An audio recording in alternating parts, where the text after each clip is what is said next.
Saudações educacionais a todos e a todas. Estamos aqui no primeiro Congresso Internacional Online de Educação Profissional, Territórios e Resistência, com a conferência Prática, Tecnologia e Intervenção Social na Educação Profissional Emancipatória. Eu sou Antônio Almerico Bion de Lima, conhecido como Almerico Lima, sou educador popular, químico, pedagogo, doutor em educação e professor adjunto de currículo didática da Universidade Federal do Recôncavo da Bahia.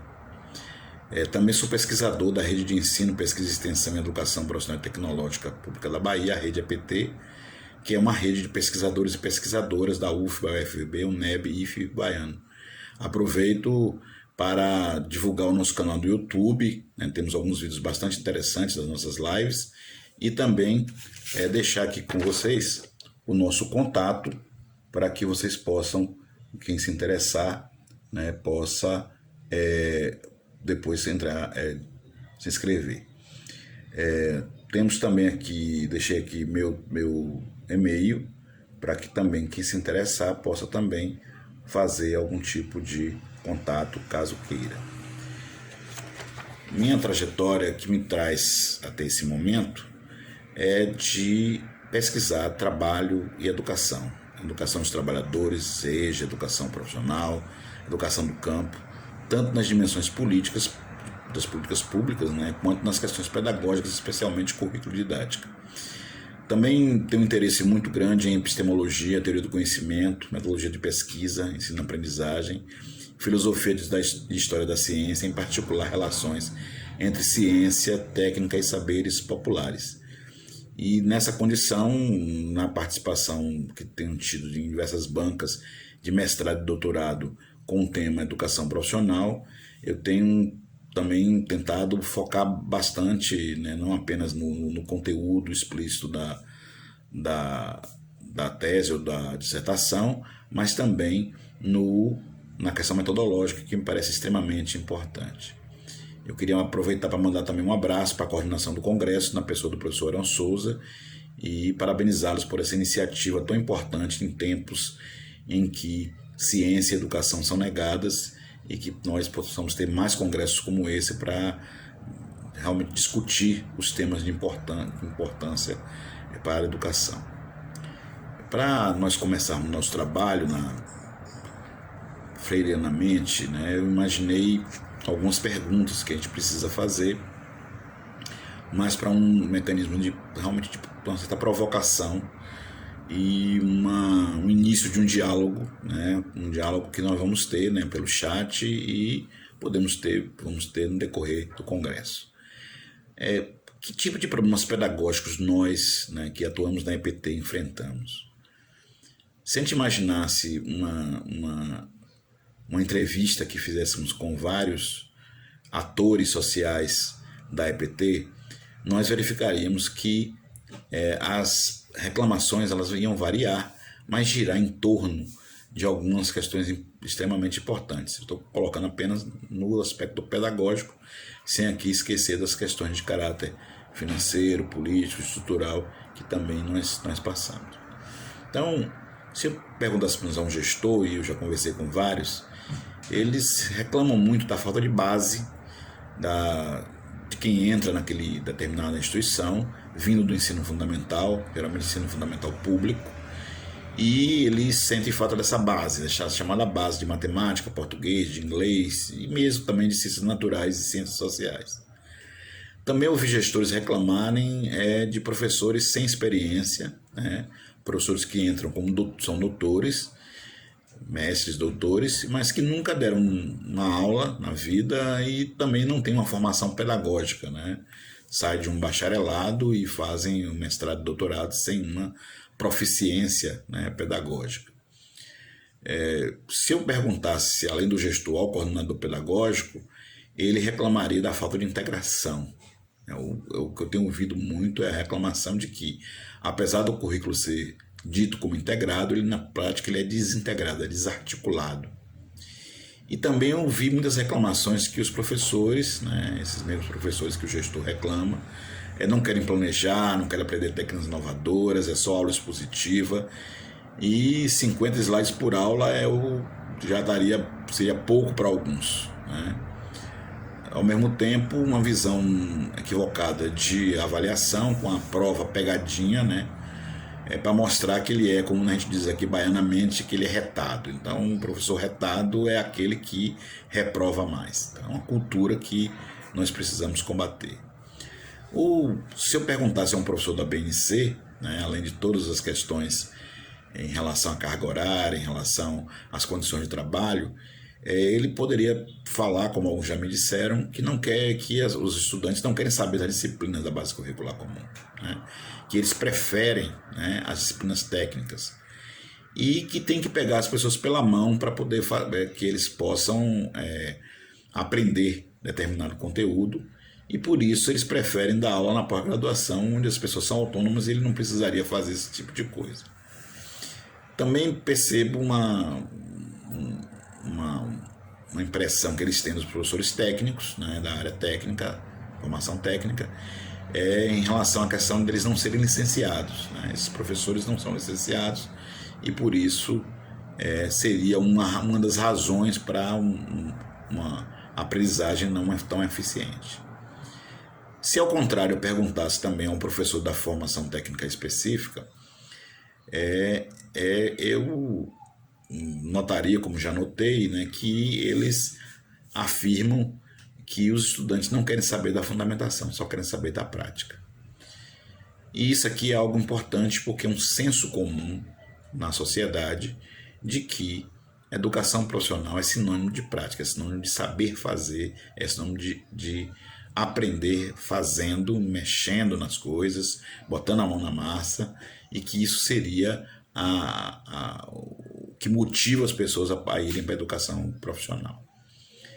E desse jeito, né, nessa ótica, um estudante poderia dizer assim, que os professores não querem ensinar, só passar slide, reprovam por besteira, ficam criticando a gente, mas não nos ajudam, e fazer um desabafo. Chega de blá blá blá, eu quero é prática. Evidentemente que são estereótipos que eu estou fazendo aqui, né? E felizmente a maioria dos professores e professoras são compromissados, são de pessoas de boa vontade. E são a essas pessoas que eu estou falando, né? Para essas pessoas de boa vontade, que têm compromisso com a educação de qualidade, com a educação emancipatória, e que por isso querem discutir para enfrentar essas questões. Nós temos muito poucas sistematizações sobre didática na EPT, né? Então a nossa conferência foi pensada no sentido de contribuir para essa formação integral, com práticas enriquecidas e enriquecedoras, e tentar apontar elementos para a construção de um consenso no chão da escola e quebrar essa hegemonia do aprender fazendo como método didático na EPT. Para quem se interessar, eu sugiro a leitura desse livro, um dos poucos livros que nós temos a respeito da didática na concepção histórico-crítica. Ele não é específico da EPT, mas ele pode nos dar grandes insights sobre, né, essa abordagem diferenciada da didática para a EPT. Bem, é fundamental que nós, para discutirmos a didática, qualquer didática, está baseado numa concepção de mundo, numa concepção de educação.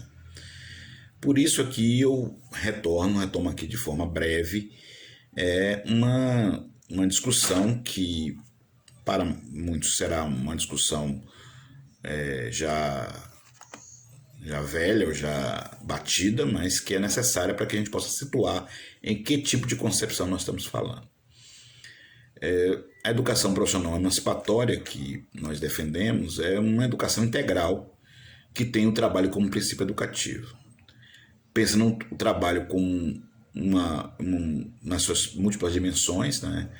Mas fundamentalmente nas suas dimensões mais fundantes, que é a dimensão ontológica, que lhe garante, que lhe coloca como formadora do ser, a sua dimensão histórica, né, em que você percebe que há mutações do trabalho no tempo, mas a permanência da exploração e da alienação do trabalho, e uma dimensão pouco lembrada, que é a dimensão epistemológica, que está vinculada à construção e apropriação de conhecimentos. Essa educação integral que eu falo é uma formação humana omnilateral, multidimensional, que forma pessoas humanas, trabalhadores, cidadãos e cidadãs, sujeitos de direitos e com autonomia para construir a sua própria história rumo à sua emancipação. Emancipação dessa pensada para além da totalidade do mercado, para além do capital. Também eu queria reforçar aqui a ideia do trabalho como princípio educativo, é um princípio ético-político, mas ao mesmo tempo ele é um guia para a elaboração do currículo como seu elemento central e para a prática pedagógica. Não podemos esquecer, e muitas vezes esquecemos, dos saberes construídos na vida social e no trabalho e no território, que precisam ser considerados e articulados com a ciência, a tecnologia e a cultura. E nesse sentido, o currículo integrado é uma estratégia político-pedagógica para garantir essas articulações do trabalho com a ciência, com a tecnologia, com a cultura, no âmbito do território, no âmbito da vida social, no âmbito do trabalho. Então é essa perspectiva de concepção de educação e de currículo que nos permite avançar um pouco aqui agora para uma discussão sobre o currículo integrado, né, e suas possibilidades. Bem, o pessoal confunde muito, né, a educação integral, integrada e em tempo integral, são coisas completamente diferentes. A educação integral é uma concepção de uma educação que abrange todos os aspectos da formação humana. A integrada, porque há uma articulação curricular, e jamais voltar para a questão curricular, já imaginando uma articulação dos diversos tipos de conhecimentos que formam aquele determinado curso, né? E tem alguns pressupostos, né, na educação básica, que é a aprendizagem da linguagem, das ciências e das artes. Linguagem e artes, né, eles são forma de expressão, né, e também são ferramentas de apreensão da realidade. É necessário aprender a realidade. Por exemplo, na EPT, a existência de glossários, né, ajudam a todos nós a conhecer definições do que se fala naquele campo profissional. Por vezes, termos idênticos, com nome idêntico, são palavras idênticas, são completamente diferentes em contextos profissionais diferentes. Então, a linguagem ela é fundamental nesse processo, tanto para aprender quanto para se expressar, como para escrever, fazer um relatório, fazer uma poesia, né? Não vamos aqui separar os gêneros literários, todos eles são importantes na formação das pessoas. Não posso esquecer jamais da educação física, né, da cultura corporal, como também um elemento importante da formação, e da inclusão digital, não como apenas o aprender a usar o computador, mas como uma compreensão da influência da conectividade, dos meios microeletrônicos, do processamento de dados, os dados na nossa vida, né, e como a gente se apropria disso e não é engolido por essa maré, né, que por vezes parece que vai engolir toda a sociedade. É preciso pensar também no currículo integrado qual é o papel e o lugar das ciências naturais e exatas, né? A gente não pode permitir que a matemática, por mais que ela seja importante, ela seja a única disciplina, é uma visão reducionista das ciências, né? É uma visão extremamente equivocada de entender que apenas a matemática e o português bastam para que a pessoa possa ser no mundo, né? Ser no mundo precisa de muito mais coisa, muito mais conhecimento. E eu já ressalto aqui, né, claro, além da minha querida química e da física, o papel da biologia, porque também ela permite uma ponte importante com o mundo do trabalho, que é a discussão da saúde e segurança. Além da biologia geral, né, ela também trabalhamos com saúde e segurança no trabalho, e na saúde e segurança do trabalho você tem a possibilidade de fazer uma articulação interdisciplinar entre biologia, química e física através dos fatores de risco, né, uma possibilidade importante de fazer essa articulação. As ciências mais atacadas nos tempos atuais, as ciências sociais, elas são, a nosso ver, fundamentais na formação integral. Primeiro, acho que a filosofia e a sociologia são elementos centrais para aprender a pensar e aprender a entender como é que o mundo se organiza. E, mais especificamente na questão do trabalho, algumas dimensões são importantes, né? A questão da ética do trabalho, a questão da metodologia científica, né? Que permite uma mudança, né? Uma saída do senso comum para uma consciência, para uma forma de aprender, uma forma de perceber o mundo diferenciada, científica e filosófica.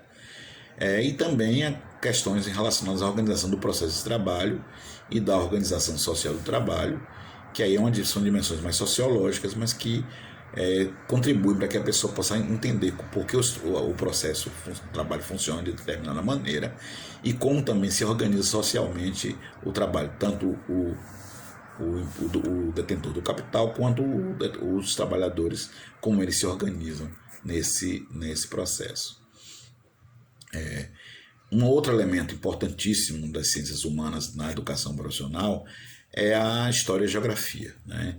Então é preciso que, além da história geral, da história do Brasil, da geografia, da física humana em geral que é trabalhada, é preciso historicizar e espacializar as disciplinas técnicas também. Ao historicizar, a contar a história do desenvolvimento tecnológico, né, e mostrar as contradições desse processo histórico, nós estamos introduzindo, humanizando a tecnologia, né? E quando nós espacializamos e mostramos de onde surgiram determinadas tecnologias, particularmente, vou dar um exemplo aqui da agricultura, por exemplo, né, da agricultura que surgiu há milênios atrás, ainda na Idade da Pedra, em diversos locais do globo, mas que depois se espalhou por todo o globo, né? Nós estamos discutindo um pouco sobre essa questão também da história e da geografia daquela determinada tecnologia que foi criada. Isso vale para a agricultura como vale para qualquer outra tecnologia, mesmo as mais recentes. E eu queria deixar aqui um alerta contra o epistemicídio, né? Contra o que acontece muito, que é não se resgatar, não se considerar os saberes construídos na vida social, do trabalho e no território, no nosso currículo integrado. Às vezes o currículo é muito bonitinho, muito organizado, as disciplinas são articuladas, mas ele matou, ele realmente cometeu o que nós chamamos de epistemicídio, que é não considerar as formas de aprender que as pessoas que adentram na escola já possuem a partir da sua vivência em casa, na sociedade, no próprio trabalho, né? Nós somos um país em que as pessoas começam a trabalhar muito cedo, né?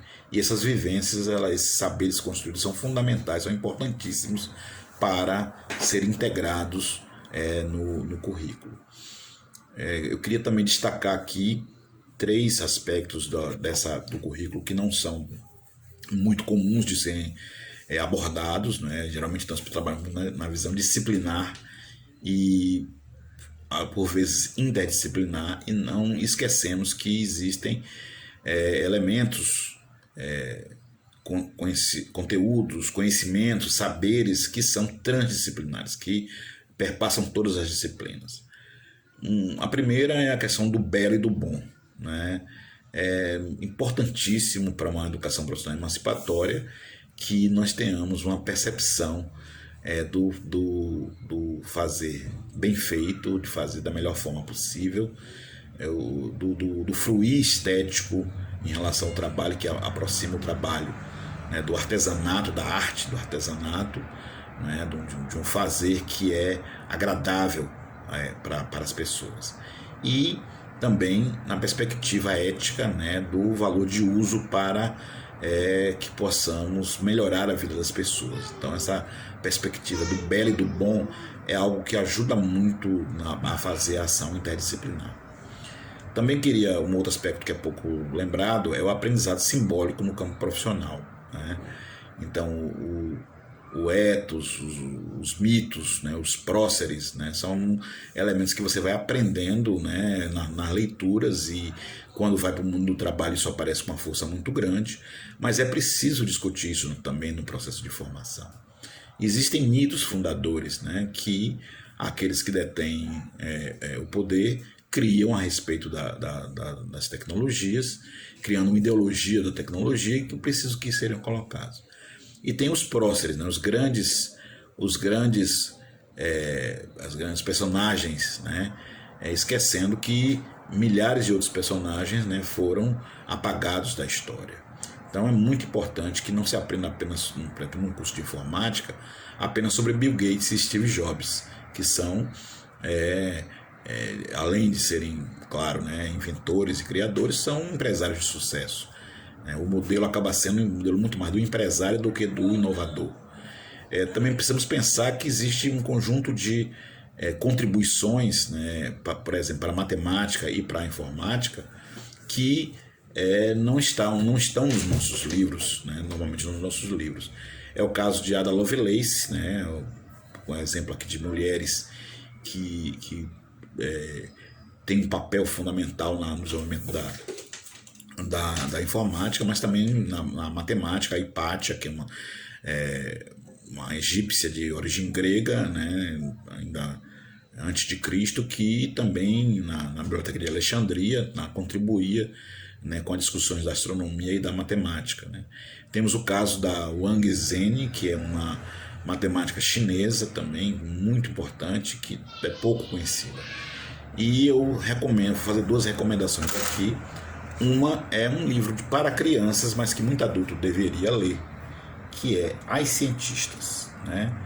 Então é um livro que apresenta 50 cientistas e cada dia que passa aparecem mais. Eu acho que esse vai vir um volume 2 em breve, pelos estudos sobre o papel das mulheres na ciência, que é exatamente, conta de forma breve, de forma lúdica, a história dessas mulheres que fizeram a ciência, mas que muitas vezes foram apagadas da mesma, seja porque tiveram que usar pseudônimos, porque não poderiam, enquanto mulheres naquele período histórico, se apresentar, seja porque foram roubadas mesmo, né? O seu mérito foi roubado, e um homem, geralmente um homem com status, com poder, assumiu aquele tipo de conhecimento. Então eu recomendo tanto esse livro quanto o filme, que é Estrelas Além do Tempo, né, que conta a história de 3 mulheres negras na década de 60, né, na época da corrida espacial nos Estados Unidos, que foram fundamentais, uma enquanto matemática, que fazia os cálculos, né, em relação à órbita, uma enquanto cientista da computação, né, que enfrentou as novas linguagens de computação, e uma terceira engenheira, que contribuíram, e o filme reconhece que sem elas os Estados Unidos não teriam conseguido enviar, né, o homem à Lua, nem fazer os primeiros voos orbitais, né? Então acho que esse reconhecimento tardio, embora tardio, é importante e ajuda também.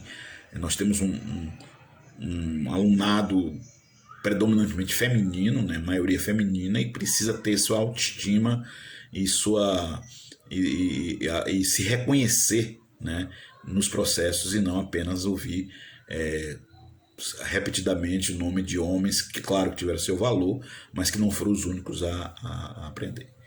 Isso ajuda, né, a quebrar mitos, a restabelecer a história e criar um ethos, né, criar uma forma de percepção da profissão que é fundamental, além, claro, das ferramentas, dos ícones, das técnicas, das leituras de diagramas, né, das leituras simbólicas de mapas, né, de cartas, né, cartas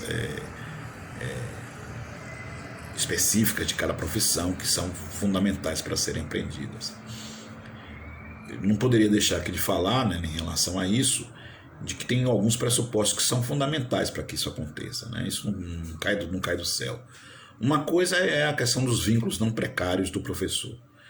Nós vivemos numa época em que a precarização da profissão docente é muito grande. Não tem aí essa reforma do ensino médio que aponta a possibilidade do chamado notório saber. Nada contra o saber, muito pelo contrário do saber que é construído no trabalho e na docência, mas insisto que a formação pedagógica ela é fundamental e ela deve ser perseguida também nesse processo, e com vínculos muito mais sólidos, muito mais que tem garantia que o professor vai se dedicar, vai poder ter tempo, ter saúde, né, para trabalhar naquela área. E aí eu imagino a formação continuada de professores também como um pressuposto, e o trabalho pedagógico coletivo de planejamento, né, de avaliação, ser um elemento central também das práticas pedagógicas no local, que não é comum, né? Geralmente cada professor faz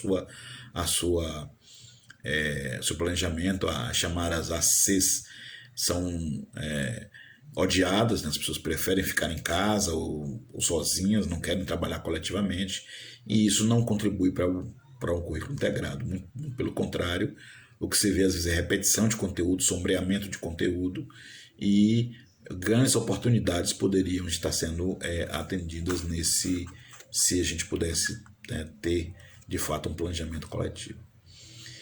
Indo para os elementos mais específicos mesmo da educação profissional, a parte da técnica, né, sem jamais esquecer, como eu disse, essas ligações com as ciências naturais e sociais, com a linguagem, com as artes e com a cultura corporal, eu queria refletir um pouco com vocês sobre a questão da tecnologia, né? A tecnologia como uma ciência humana, né? A gente precisa refletir sobre ciência, técnica e sociedade na educação profissional e superar o senso comum sobre técnica e tecnologia como algo neutro, algo que não é algo que está vinculado somente às ciências naturais, né? Como se elas tivessem primazia sobre as sociais. E olha que nós temos cursos em que as ciências naturais praticamente não entram na discussão, né? Como cursos da área de turismo e outros cursos, né? Que são de técnicas administrativas, por exemplo, de administração, na área de gestão e negócios, que não tem muito a ver com técnica e tecnologia, pelo menos não é a maior parte do seu processo. Mas ainda assim, a ideia da educação profissional como a chave inglesa, ou a chave de boca, ela é o exemplo, né, que é tomado. Não foi à toa que a educação profissional da Bahia, né, trabalhava com a questão das canetinhas, né, como seu símbolo, e colocava que existiam várias outras possibilidades, como a saúde, como a área agro, né, como a área de artes também, como elementos fundamentais. Vou aproveitar para tomar um golinho d'água porque está quente aqui.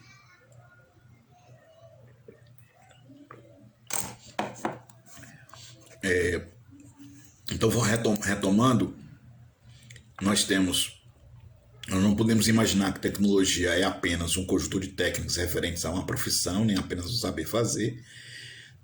Ela também a gente tem que entender isso, né, que ela é um conjunto de técnicas que expressa o estado de desenvolvimento tecnológico daquele determinado momento histórico, né, e também ela é uma ideologia, né. Essa é a ideologia da supremacia da técnica, da tecnologia sobre as relações humanas, sobre os processos humanos, que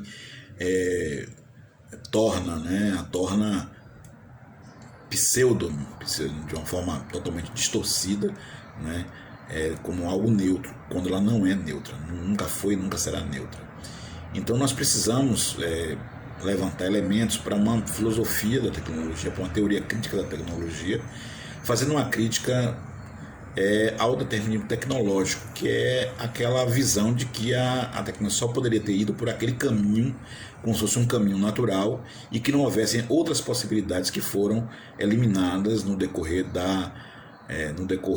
do desenvolvimento, muitas vezes por questões, ou melhor, na maioria das vezes por questões de caráter econômico. É o caso, por exemplo, do carro elétrico, que já a parte da sua tecnologia foi desenvolvida há muito tempo, né, e foi comprada pela General Motors, a patente dos primeiros estudos, e engavetaram, porque não interessava a uma empresa que produz veículos a combustível fóssil que o carro elétrico pudesse ter um desenvolvimento, isso aí afetaria os seus negócios. Isso nós temos centenas de casos em que nós vemos aí, né, quando aparece uma tecnologia nova, principalmente no campo da informática, né, chamadas startups, né, há logo a aquisição, né, por uma grande empresa para que ela não se desenvolva, né, e não tenha um caminho diferente daquilo que a empresa maior traçou.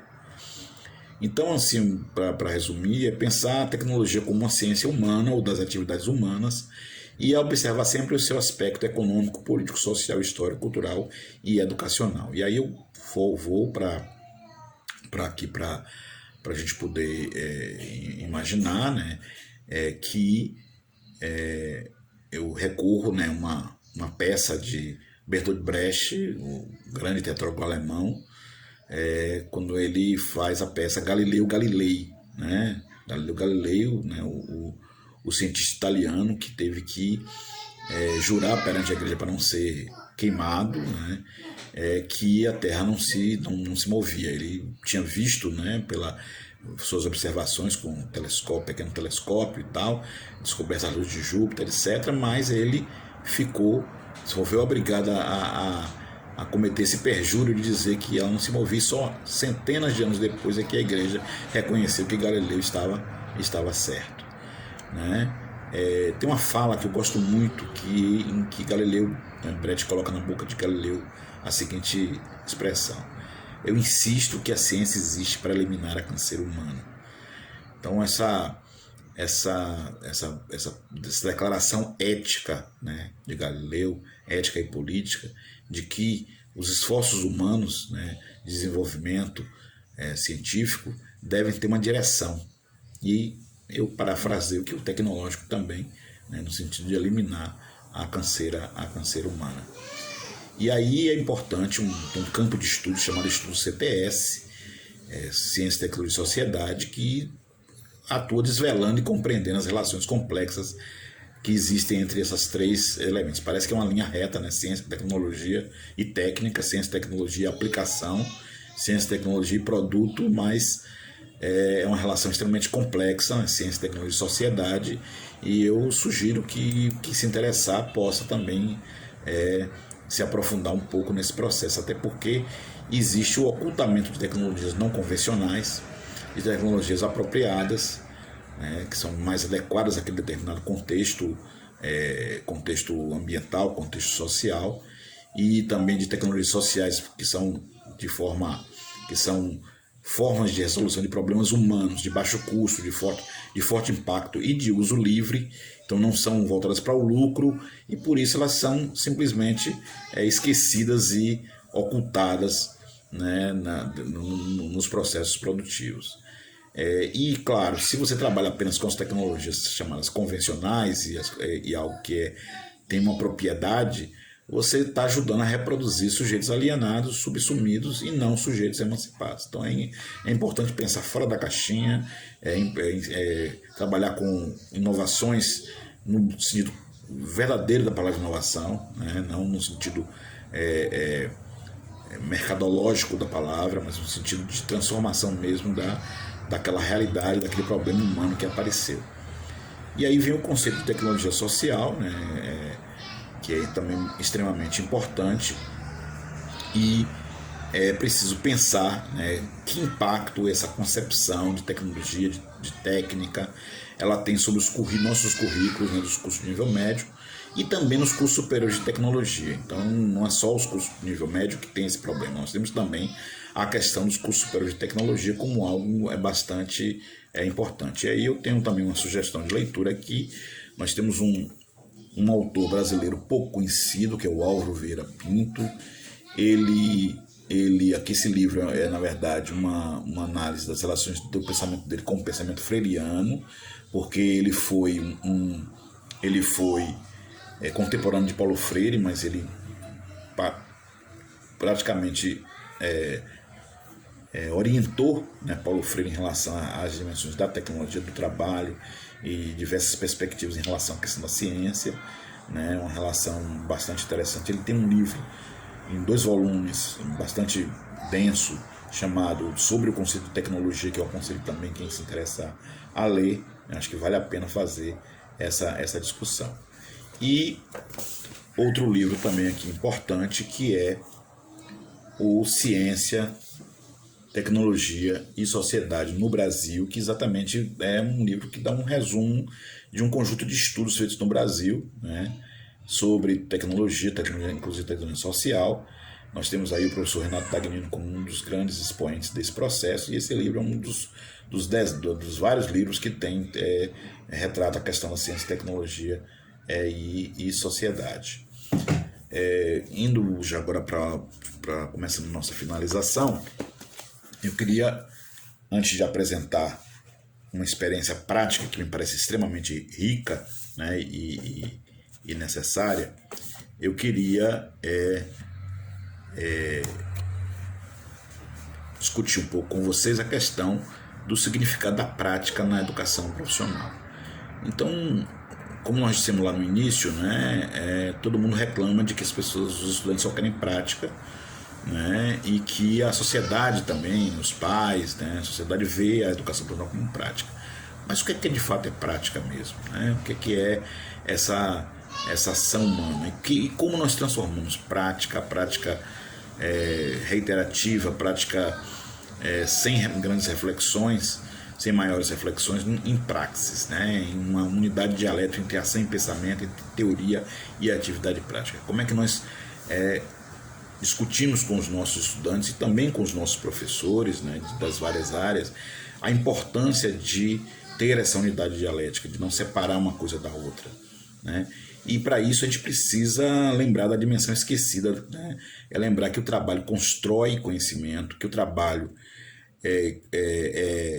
ao modificar a natureza, modificar determinados processos físicos, químicos, biológicos, ele também nos ajuda a conhecer, né, a nós mesmos, a conhecer o outro, né, a constrói novas relações sociais e, em suma, constrói a cultura humana. A cultura humana nada mais é que um trabalho sublimado, de um trabalho que vai decantando com o tempo e vai formando camadas e camadas, e isso se constitui na cultura, né, um trabalho condensado, um trabalho que tivesse esse tempo para maturar e se incorporar, né, aos processos humanos. Pensar também que a prática é um critério de verdade, né? A discussão não é se a verdade é possível de alcançar ou não é possível de alcançar. A questão é que se a nossa prática, e aí a prática, seja ela uma prática no trabalho, seja uma prática docente, seja a nossa prática enquanto pais, enquanto professores, enquanto cidadãos, ela corresponde àquilo que a gente pensa, né? Se de fato a nossa expressão, né, no pensar, ela está vinculada a uma prática concreta que a gente executa. E isso tem a ver também com os processos educativos, né? Nos processos educativos nós precisamos ter que as ações práticas comprovem determinadas leis, regras, né? E que, mesmo que elas não sejam absolutas, mas que você consiga aproximações em relação à verdade que são fundamentais para o desenvolvimento dessa formação humana. Vou citar algumas práticas agora, essas práticas que aparecem na nosso dia a dia, né? Nós temos a prática mais conhecida, que é do laboratório, a prática reiterativa. Você tem uma prescrição, essa prescrição nos aponta lá vários elementos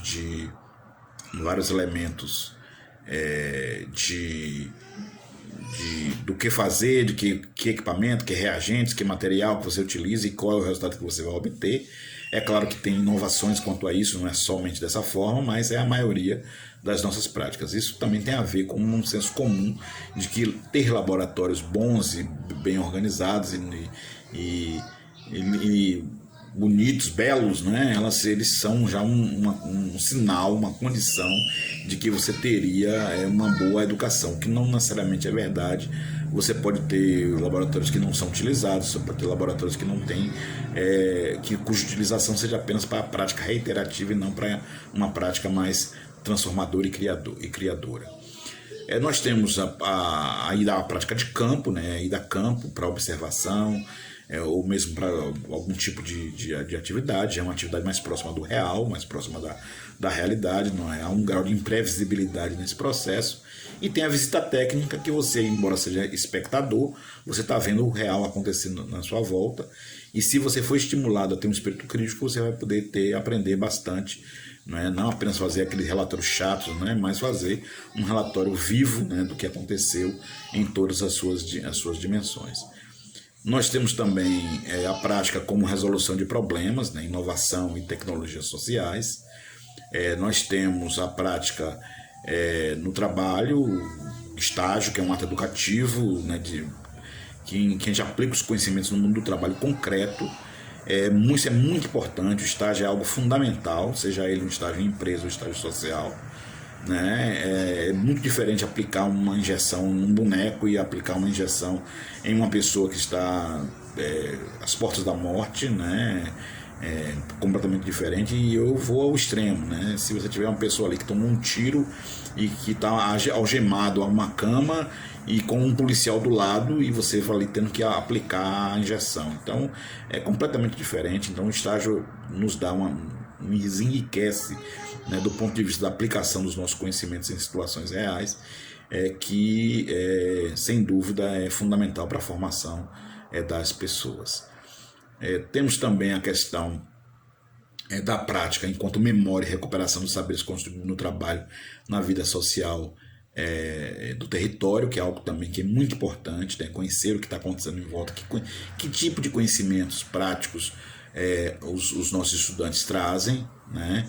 E como é que isso pode estar articulado com o currículo. Então, também algumas escolas têm feito isso, recuperado esses saberes e atuado na prática. Isso é muito... na educação quilombola, educação indígena do campo, é muito forte essa vertente. Na educação profissional, como nós a conhecemos, né, nos nossos centros, isso não é uma prática, mas deveria ser uma prática, acho que é muito importante. E temos a questão da intervenção social, né, que é uma prática coletiva, que, na minha opinião, eu defendo essa ideia de que a praia é uma prática coletiva que anuncia a praxis, né?